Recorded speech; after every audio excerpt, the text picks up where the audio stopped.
Alguma vez você já se perguntou o que um santo que podia ver as almas pensava sobre o divórcio e o recomeço com alguém novo? O que Padre Pio, o sacerdote que carregou as chagas de Cristo por 50 anos, dizia às pessoas que o procuravam querendo abandonar seus casamentos? E o que acontece com aqueles que ignoram os votos feitos diante de Deus e constroem uma nova vida fora da igreja? Em 1968, quando o Padre Pio morreu no convento de Nossa Senhora das Graças em San Giovanni Rotondo, ele deixou milhões de filhos espirituais espalhados pelo mundo. Pessoas que o procuravam com todos os tipos de dores: casamentos desfeitos, relacionamentos fracassados, solidão profunda. Mas o que a maioria nunca ouviu foi o quanto ele permaneceu absolutamente firme em uma questão que o mundo moderno tenta esconder. Padre Pio via a devastação espiritual que dilacerava famílias quando um ou ambos os cônjuges decidiam que já tinham tido o suficiente e queriam partir. Desde os primeiros anos de seu sacerdócio até sua morte, o sangue continuava a fluir das feridas em suas mãos, pés e lado. Médicos o examinaram, céticos o acusaram, o Vaticano o investigou 2 vezes, mas ninguém jamais conseguiu explicar aquelas feridas. Ele afirmava sentir o estado espiritual das almas.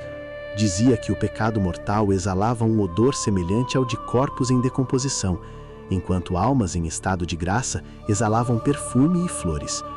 Esses relatos não vêm de tradições populares, mas de fontes documentadas.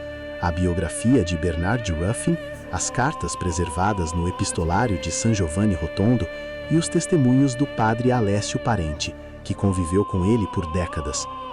Quando pessoas divorciadas e recasadas o procuravam em busca de absolvição, Padre Pio frequentemente a recusava. Não por dureza, nem por falta de compaixão, mas porque, segundo a lei de Cristo, viviam em adultério. Nosso Senhor foi claro ao dizer que quem se divorcia e se casa novamente, comete adultério. Padre Pio não criou essa lei, ele apenas a aplicava no confessionário. Uma mulher o procurou 4 vezes pedindo absolvição. 4 vezes foi recusada. Ela havia deixado o primeiro casamento e vivia com outro homem. Queria a misericórdia de Deus, mas não queria mudar de vida. Padre Pio lhe disse que não podia ter ambos. Na 4ª visita, finalmente cedeu. Prometeu separar-se e viver castamente. Somente então recebeu a absolvição. Testemunhas relataram que a paz que tomou conta de seu rosto após a confissão parecia sobrenatural.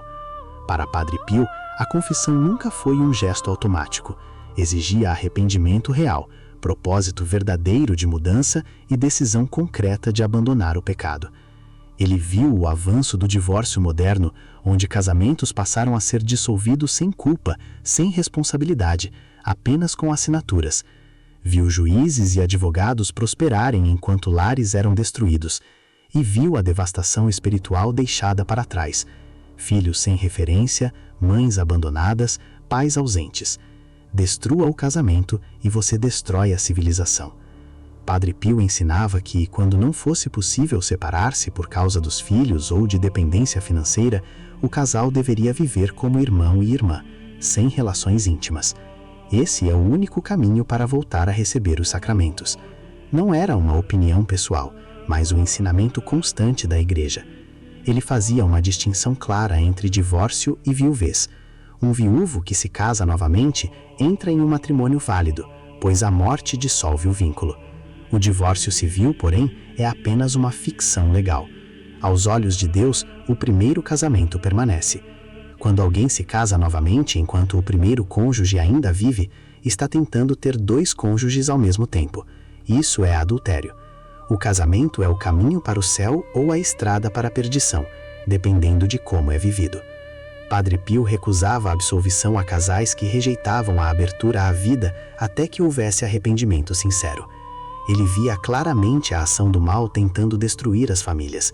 Um homem o procurou desejando abandonar a esposa gravemente doente. Padre Pio o confrontou e disse que aquele era o momento em que o voto matrimonial realmente tinha significado. O homem permaneceu fiel até a morte da esposa. Depois disso, Padre Pio lhe disse que havia conquistado uma grande recompensa no céu.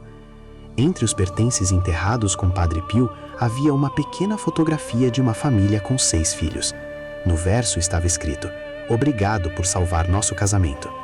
Em outra ocasião, um homem prestes a se divorciar recebeu de Padre Pio uma visão do futuro: filhos afastados da fé, lares vazios, uma vida espiritual destruída. Tudo começaria com o divórcio. Ele se arrependeu, confessou-se, reconciliou-se com a esposa e voltou para Deus. Uma mulher divorciada e recasada sabia que vivia em adultério, mas se convencia de que Deus compreenderia. Durante a missa, Padre Pio apontou para ela e disse que não podia receber a comunhão. Ela saiu chorando, mas voltou. E encontrou a verdade que salva, não uma falsa misericórdia. Padre Pio ensinava que poderiam existir motivos para uma declaração de nulidade, mas até que isso fosse reconhecido pela Igreja, a obediência era necessária. Deus proveria. Ele dizia que a Igreja atravessaria uma grande crise, marcada por confusão e silêncio sobre a verdade. Muitos pastores deixariam de advertir.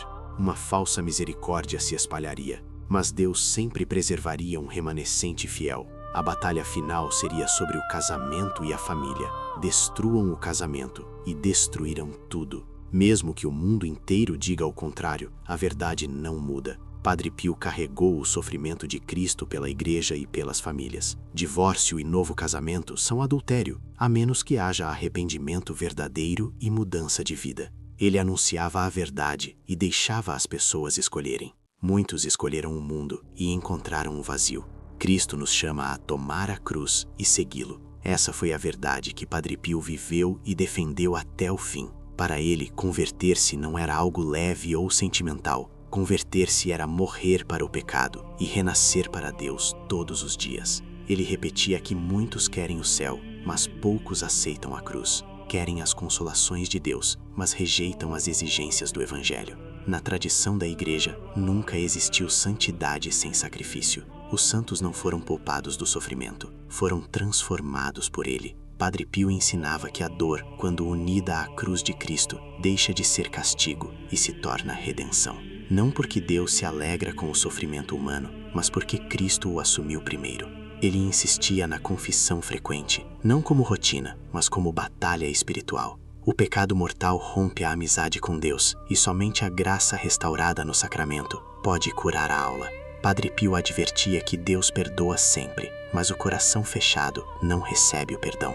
A misericórdia jamais se opõe à verdade. O verdadeiro amor corrige, o verdadeiro pastor alerta, e o verdadeiro cristão aceita ser confortado.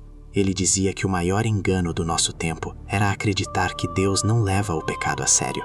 O preço do pecado foi pago com o sangue de Cristo na cruz. Por isso chamava os fiéis à oração perseverante. O rosário era para ele uma arma espiritual, um combate travado com fé. Ele ensinava que Maria não nos afasta de Cristo, mas nos conduz a Ele. Quem ama verdadeiramente Nossa Senhora aprende a obedecer, a sofrer em silêncio e a confiar. No fim de sua vida, deixou um ensinamento simples e definitivo: rezai, esperai e não vos preocupeis. Não porque a vida será fácil, mas porque Deus permanece fiel. A história da Igreja mostra que mesmo quando o mundo se afasta, Deus sempre preserva um remanescente fiel. Almas silenciosas, desconhecidas, fiéis na oração, na confissão e na Eucaristia. A renovação da Igreja não virá de estratégias humanas, mas de corações convertidos. Hoje, como ontem, a santidade continua possível. Difícil, exigente, mas possível. A pergunta não é se Deus chama, Ele sempre chama. A pergunta é: estamos dispostos a responder?